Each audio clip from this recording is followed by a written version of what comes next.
Hi guys, it's me, Joven, and welcome back sa aking channel. Ngayon, ang journey namin papunta sa Hanoi ay nag-start na. Yan, so abangan nyo yung aming mga pupuntahang mga attraction. Ipapakita ko sa inyo.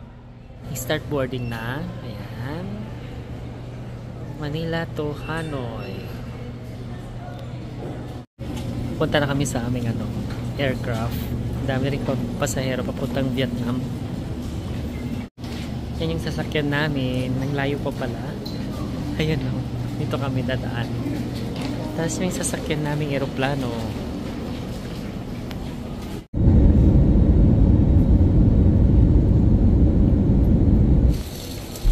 Kaka-arrive lang namin dito sa Vietnam. Maganda yung airport nila. Malinis din. Vietnam Air.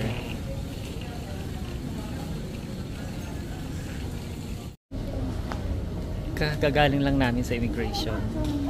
Ito yung itsura ng airport nila dito sa may Noi Va, Hanoi, Vietnam. Pick up lang namin yung SIM card namin na inabil namin sa Klook. Ito yung mga bangko nila dito. Dito namin nakuha yung SIM card namin. Yan, for 5 days unlimited. Tapos i-scan lang nila yung QR code, tapos kunin yung passport.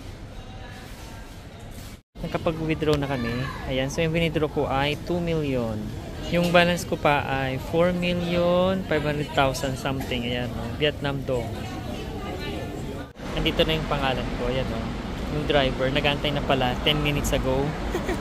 Ang ganda ng Vietnam. Malinis, guys. Tapos sasabihin pala ng Klook kung saan kayo mag-aantay. Ay, nagsend siya ng picture. Dito daw kami mag-aantay. Maganda pala yung weather ngayon dito. April ngayon, so summer sa Pilipinas. Yung yung temperature ng weather is 25 degrees Celsius. So parang Baguio lang siya. Sasakyan namin, papunta sa hotel. Dito ako sa harap para may pakita ko sa inyo. Can I sit here? Ang ganda ng airport nila dito, guys. Organized. So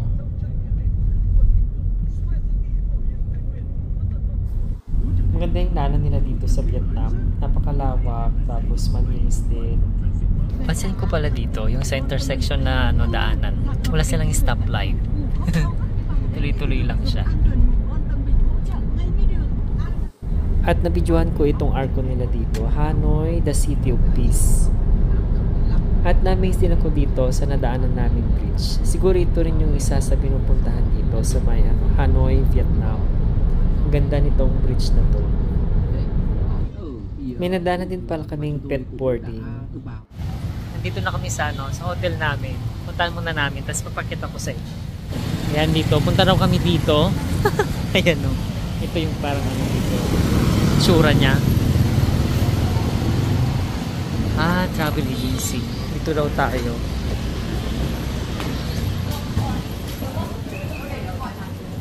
Golden Moon Suite Hotel. Ito, Charming House. Ayan, Charming House.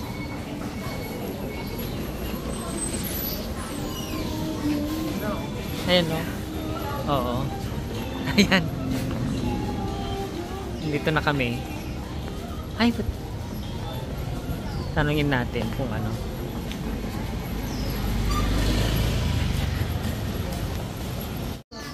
Dito na kami sa aming hotel ng 1 day, ngayong 26. Ayan. So, nabook lang namin ito sa Klook. May mga tour packages din pala sila. Nag-aaral sila. Dito na tayo sa... Ayan. Sige. Pasok na tayo sa ating room dito sa hotel. Room 302.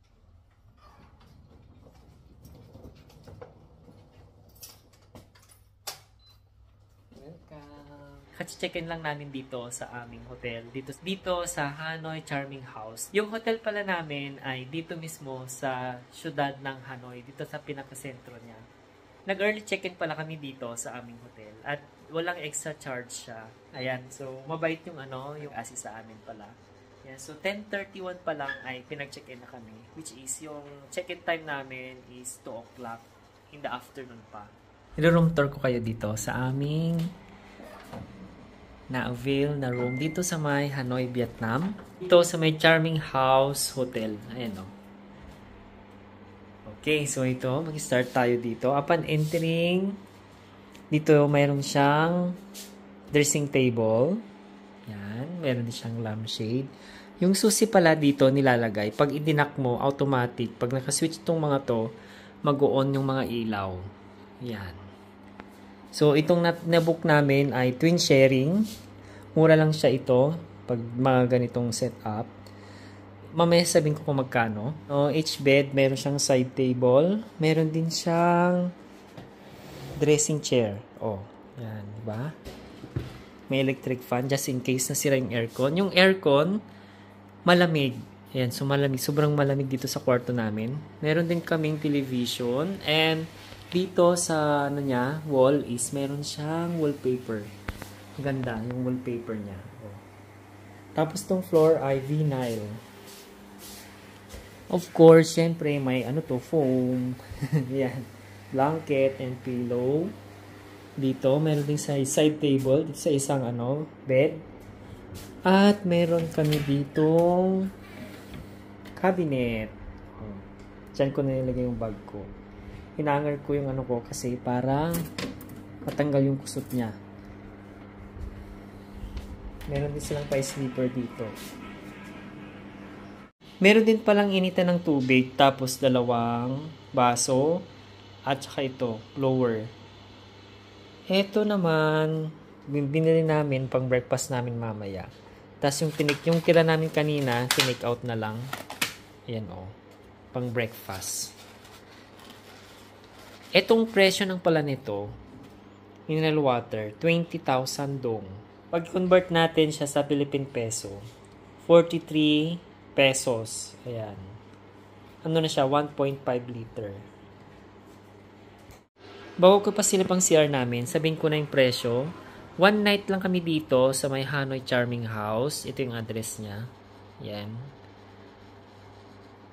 Yentai, 1 Kim. Yan. So, pag nag-book kayo ng transfer from airport papunta dito, madali lang siya. Tuturuan naman kayo kung saan kayo pupunta. Tapos ito yung presyo niya pala, napakamura guys. So, 1,146. 2 guests na yan. Ayan 2 na kami. Per night. Ayan, 1 night. So, ang check-in namin, 2 p.m. Anytime, pag onwards, yan, 2 p.m. onwards. Tapos, 12 p.m. naman yung yung check-out. Pero kanina, alas 10 pa lang, pinag-check-in na kami. Mababait yung mga nandito. Ayan, 1,146. So sa mga mag-tour din dito sa Vietnam na gusto rin ditong tumira sa Hanoi Charming House, ito yan yung link. Tapos ilagay ko rin sa may description box. Nabook din pala namin ito via Klook. Ito naman yung CR namin. Here. Yan. Medyo luma na to. May heater din naman. Medyo luma na kasi itong na hotel na to. Pero okay lang. Yan, provide din sila ng 2 towel. Meron ding shower. Pero malinis siya guys. Yan. Tapos, merong hand sink, meron ding free na toothbrush, may toothpaste na maliit. Pang isang gabi lang talaga. May shampoo din. Meron siyang mirror. Ayan, nakikita niya ako. Hi! Meron din siyang sabon. Yan lang yung room tour ko dito sa aming tinutuluyan dito sa may Hanoi, Vietnam. I hope na nag-enjoy kayo sa video na ito. Sa mga bago pa lang sa aking channel, please don't forget to click the subscribe button at pakihit na rin yung notification bell below para lagi kayong updated sa aking new uploaded videos. I hope you enjoy this day. Stay humble and be kind. See you next vlog. Bye!